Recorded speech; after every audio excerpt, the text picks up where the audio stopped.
За сайн байна. Та бүхэндээ өнөөдрийн мэнд хүргэе. За Canva хичээлийн хаялж дугаараар та бүхэндээ 3 зүйлийг үзүүлье. За нэг нь болохоор одоо нэг хүний ялваа нэг хүний зургийг тийм ээ иймэрхүү юм улаан юм арамны дээрээс нь дээр нь ингэж оруулсан байгаа. Тэгээд энэ арамнаас жоохон дээшээ гарцсан тийм ээ юм сонин эффекттэй. За тэгээд бөхүүхэн зургийг бас яг ингэж нэг юм постэр хийлээ. За хоёр дахь нь болохоор бас хүүгийнхаа бас нэг зургаар нь ийм нэг одоо цааталт нь ингээд тийм ээ хоёр юм зураг ингээд зөвлөө тавьсан юм шиг тийм ээ тэгсэн мөртлөө батаа гэдэг энэ зургийн хадаан зогсож байгаа юм бас айгүй надад гоё таалагдаад энийг та бүхэн зааж өгье гэж бодлоо. За гурав дахь нь болохоор бас яг юм өвөл болж байгаа болохоор бас өвлийн янз бүрийн постэр оруулах юм бол нүдний шилэн дээр тийм ээ одоо энэ юу яаж байгаа хүний гулгаж байгаа хүний зургийг тийм ээ нүдний шилэн дээр нь яаж ингэж айтайхан байрлуулах вэ гэдгийг зааж өгье. За тэгэхээр эхлээд одоо энэ батагийн улаан юугийн айтем улаан дуурай дотор одоо батагийн зургийг оруулцгаая. За батагийн зурагч яхаа та нар өөртөөхөө зургийг оруулж олно шүү дээ. За элемент рүүгээ ягаа орж жагаад shape рүүгээ очино. За тэгээ shape дээрээ юм тийм ээ тойрог юу аваад за тэгээ нэг ингээд голыг олоод тэгээ өнгийн сайхан улаан өнгө шас улаан өнгө сонгочихсан. За энэ жоохон бараа улаан байна. Чаад улааны бүр ингээд гой тод улаанаар за төлөх гоё харагддаг юм байна. За тэгээ элемент рүүгээ очиж жоод ийм гурвалж аавна. За энэ гурвалжин бол цагаан өнгөтэй байх хэвээр. За хэдүүлээ цагаан болгочихъя. За тэгээ энийг жоохон ингээд томруулаад за нэг томч юу бах нэг жоохон иймэрхүү байхад болно. За тэгээд энэ нас жоохон ингэчих тийм ээ. За нэг иймэрхүү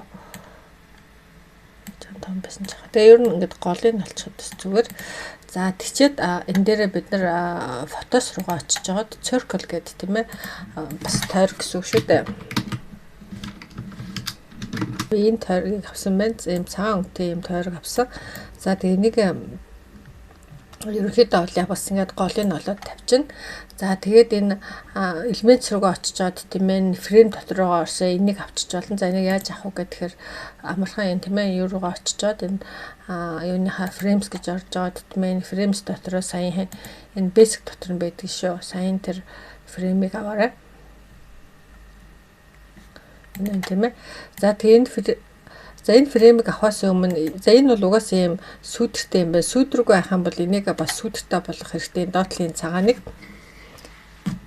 тэгэхээр тол edit гэж ороод тийм ээ тэгээ shadow гээд за тэгээд энэ claw гэдгийг яачцаа. Тэнгүүт энэ маань ингээд доогоороо ерөөхдөө яг өөрөө бас жоохон сүйдэртэй байсан. За тэгээд ингээд давхар бас сүйдэртэй болж байна тийм ээ. За тэгээ энийг бас голыг олчихно.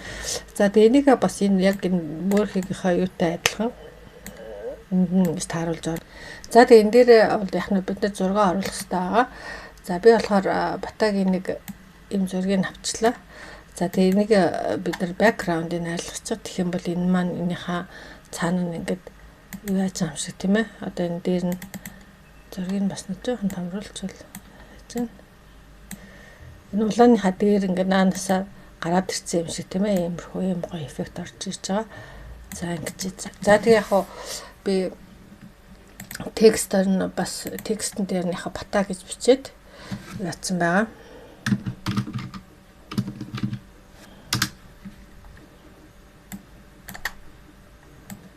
За тэгээ бата энийг юу ячаа ийм өргөн фонттой болгоцсон байгаа. Би нөгөө Антон гэдэг фонт өгдөг шүү дээ тийм ээ.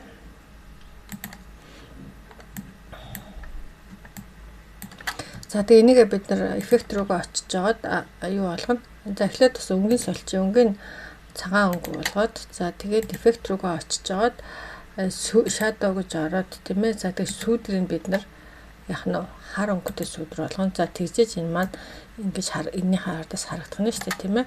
За тэгээд яха position дээр очиж жаад энийг бол батагийн зургийн бүр улааных нь ардаар оролцсон дээр тэгвэл арай цэвэрхэн харагдаж байгаа. За тэгээ яхаа энэ дээр өөр юу байгаа вэ гэдгээр нь вебсайтыг би тавьсан. За энэ батагийн шинэ вебсайт наа. Wall батаны хуучин сайт нь байгаа л да. Энэ нь болохоор сүүлд нь Америкт нэг дэлгүүрүүд нь юугаар явж байгаа. За энэ ингээд тавьчихна. За ингээд энэ маань иймэрхүү юугаар хийж болох нэ. Энэ бас надад их зүгээр санагдсан юм аа. За хоёрын батагийн юу байж байгаа. За энэ нь болохоор юуныхаа бэкграундаа бол ийм хар өнгөтэй бэкграунд зэрлээ сонгоно. За тэгээд фотос руугаа орж жоод энэ дээр paper гэдэг нь цаас гэсэн үг шүү дээ, тийм ээ. Цаас ингээд бичин. За тэгэнгүүт ийм дөрүлжин цааснууд гарч ирнэ. За энэчнээс бол яг нэг цаас сонгоно. За би болохоор энэ цагаан сонгосыг сонгочлоо. Тэгээд нэг жоохон нэг иймэрхүү маягаар авчихсан. За дэлгэлгээ. За тэгээ энийг 2 болгоод нөгөө тийш нь ингээд жоохон бас далилгачих. За энэ дээр энийг яах вэ гэхээр бид нар бас нөгөө юу байна? Edit руугаа оржоод сүйдэр өгнө. Shadows гэж яад тийм ээ. За тэгээд ингээд сүйдэр өнгүүд энэ маань бас ингээд арай жижигхэн болчтой. Тийм болохоос жоохон ингээд томруулчих хэрэгтэй буцааж агаад сүйдэрийнх нь юу авж жаад. За тэгээд энийг бас хоёуланг нийлүүлж жаад бас нэлээд ингээд жижигхэн болгочих заяа. За тэгээд энийхэн дээр нь нэг би энэ Pataxin бичгээ оруулах гэдэг байгаа байхгүй юу?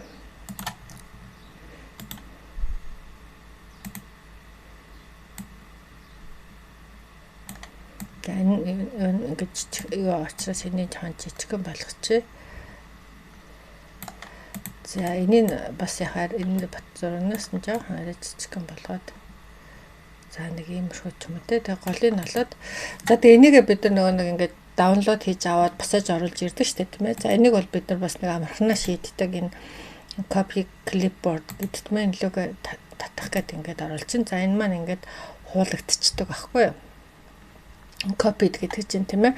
За тэгээ энийг бид нар ингээд бүгдийг ингээд ярлахчиж жаад баруун товчоор хуулагдсан учраас яах нь шууд энэ дээр ингээд гаргаад ирнэ. За энэ маань бол одоо яах нь ингээд Pataxin юм зураг байгаа штэ.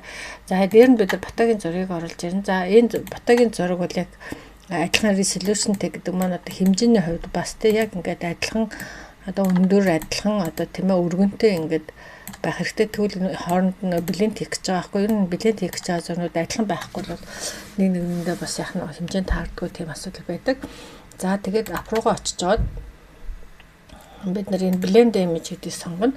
За blend image-ийн доотлолт нь болохоор юу аа энийг оруулна. За тэг хараа bottom layer гэж байгаа select энийгээ сонгочихно. За энэ top layer гэдэг дээр нь энийг сонгочихно. За тэнгуут бол энэ зураг маань ингээд ийм холилдоод ийм болчих чинь тийм үү. За энийг бид нар яах нь энэ дээр авидлээ. Дизайн руугаа авидлээ. За ингээд энэ маань ийм болчихно. За дээр нь бид нар яах вэ гэхээр түрүүнийхээ Pataxin одоо жоохон анхны зургийг оруулж ирнэ.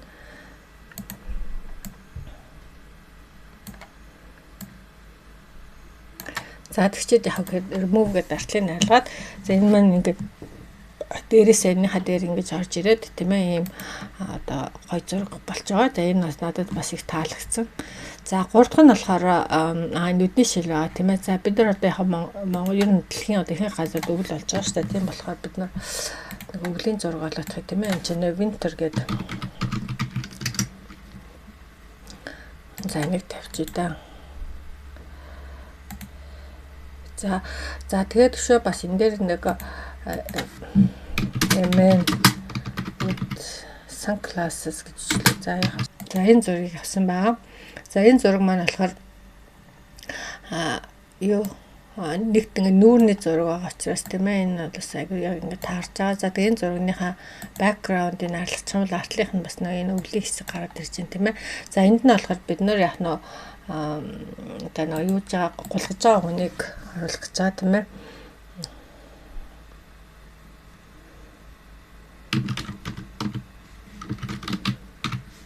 За snowboarding гэж биччихээ. Тэгэхээр энэ гулгаж байгаа хүмүүс гараад ирлээ. За энийг бид нар яах вэ гэхээр юу ячи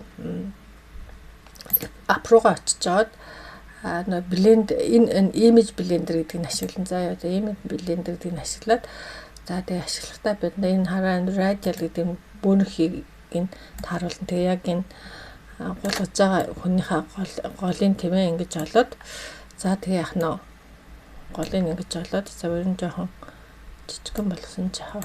За биш юм шүүсэн зав. За тэгээ сэвэлж. За тэгэнгүүт энэ маань ингээд тал тийшээ юм бууралттай болчихж байгаа. За тэгээ ах нөө энийг нүдний шилэн дээр аваад ирнэ. Тэгэхээр ах нөө нүдний шилэн дотор яг гурлаж байгаа юм шиг зүрдүүд юу н орж ирдэг байгаа. За энэ дээр энийг бол бас өөр юмнууд дээр ашиглавал их зүгээр юм байна гэж бодогцсон. За тэгээд ингээд та бүхэнд юм 3 зүйлийг хийхийг үзүүлээ. Ингээд энэ хичээлийг дуусгая. Баярлалаа. Баяртай.